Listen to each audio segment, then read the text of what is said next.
नमस्कार दोस्तों, आप सभी का एमके की स्टोरी चैनल पर स्वागत है। दोस्तों, आज के इस आर्टिकल के जरिए मैं आपके साथ भगवान श्री कृष्ण की कहानी शेयर करने वाला हूँ, जो आपकी सारी चिंताएं दूर कर देगी।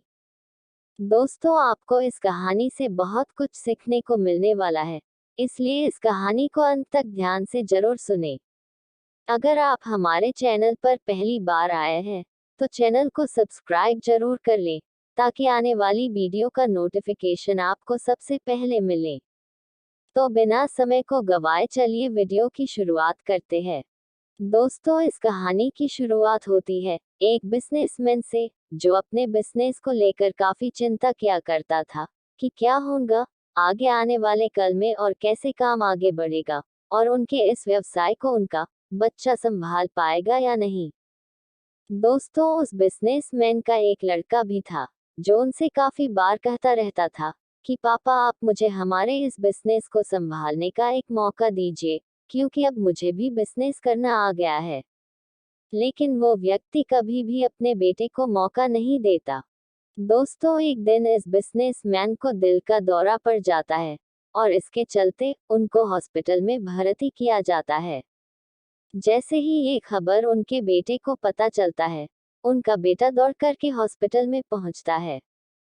बेटा हॉस्पिटल में पहुंचने के बाद उसने ये देखा कि उसके पापा अब एडमिट है, और डॉक्टर्स ने उससे ये कहा कि आपके पापा अब पहले से थोड़ा ठीक है, और धीरे धीरे करके वे अब ठीक हो जाएंगे। फिर उस लड़के ने अपने एक दोस्त को कॉल करके वहां पर बुला लिया। फिर उसका दोस्त वहां पर आता है और उससे पूछता है कि क्या हुआ भाई। फिर उस बिजनेसमैन के लड़के ने अपने दोस्त से कहा कि मेरे पापा को दिल का दौरा आया है, और उन्हें अस्पताल में एडमिट किया हुआ है। इसके बाद उस बिजनेसमैन का लड़का अपने दोस्त से कहता है कि चलना, जरा बाहर चल के आ जाते हैं, बहुत देर हो गई है इधर। और फिर वो दोनों अस्पताल से बाहर चले जाते हैं। जब वो दोनों अस्पताल से बाहर निकले, तब उनको एक आइसक्रीम वाला दिखाई देता है। फिर उस बिजनेसमैन के लड़के ने अपने दोस्त से कहा है कि भाई, आ जाओ, आइसक्रीम खाते हैं। ये बात सुनकर उसका दोस्त थोड़ा चौंकता है, और मन ही मन कहता है कि अरे, ये क्या पागलपन है, पापा अंदर भर्ती है और ये यहाँ पर आइसक्रीम खाने की सोच रहा है। फिर उन दोनों ने आइसक्रीम खरीद ली, और वे दोनों आइसक्रीम खाने लगे। लेकिन उसका जो दोस्त था, ना उससे ये रहा नहीं गया, और उसने अपने दोस्त से पूछ लिया कि भाई, मुझे समझ नहीं आ रहा है कि तुम्हारे बिजनेस का आगे क्या होगा, और तुम्हारे पापा की तबीयत भी ठीक नहीं है, और तू यहाँ आइसक्रीम खा रहा है, मुझे कुछ समझ में ही नहीं आ रहा है। फिर ये जो बिजनेसमैन का लड़का था ना, और उसने जो बात कही, उसे आप ध्यान से पेइएगा। उसने अपने मित्र से कहा कि मुझे ये मालूम है कि तू ये सोच रहा होगा कि मेरे पापा एडमिट है, यहाँ पर आइसक्रीम चल रही है, मजे चल रहे हैं, पर ऐसा कुछ नहीं है। मैं भगवान श्री कृष्ण का बहुत बड़ा भक्त हूँ, और उनकी दो बातें हमेशा अपनी जिंदगी में याद रखता हूँ। पहली बात, जो हम सबको पता है कि काम करना है और फल की चिंता नहीं करनी है, इसलिए जो होगा देखा जाएगा। मैं सिर्फ अपने काम पर ही फोकस करूंगा, और फिर बिजनेस भी अच्छा चलेगा। दूसरी बात, वो लड़का अपने दोस्त से कहता है कि मैं तुम्हें भगवान श्री कृष्ण की कहानी सुनाता हूँ, जो तुम्हें दूसरी बात क्या है वो अच्छी तरह से समझाएगी। भगवान श्री कृष्ण की जो पत्नी थी, जिनका नाम रुक्मिणी था, उनको जब पहला बेटा हुआ था, तो उसका नाम प्रद्युम्न रखा गया था। और प्रद्युम्न के जन्म के 10 दिन पश्चात ही प्रद्युम्न का अपहरण हो गया। प्रद्युम्न के अपहरण के कारण रुक्मिणी नाराज और उदास रहने लगी कि क्या हो गया है।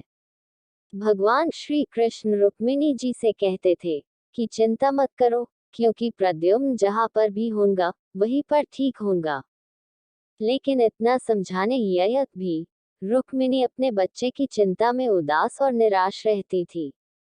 और इस तरह चिंता करते करते रुक्मिणी जी के 18 साल बीत गए।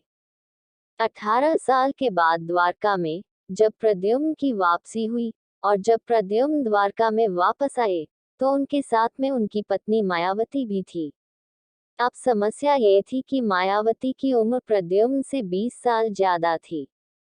वह रुक्मिणी पहले तो खुश हुई कि बच्चा वापस आ गया, और फिर से दुखी हो गई क्योंकि इतनी बड़ी लड़की से शादी की। इसलिए रुक्मिणी फिर से भगवान श्री कृष्ण से जाकर कहने लगी कि ये क्या हो गया। फिर भगवान श्री कृष्ण जी ने माँ रुक्मिणी जी से कहा कि जो हो गया है उसको स्वीकार कर लो और आगे बढ़ो और चिंता मत करो। लेकिन माँ रुक्मिणी ये कह रही थी कि बड़ी लड़की से शादी क्यों कर ली, और यही लड़की मिली थी क्या, और इस बात को स्वीकार नहीं कर पा रही थी।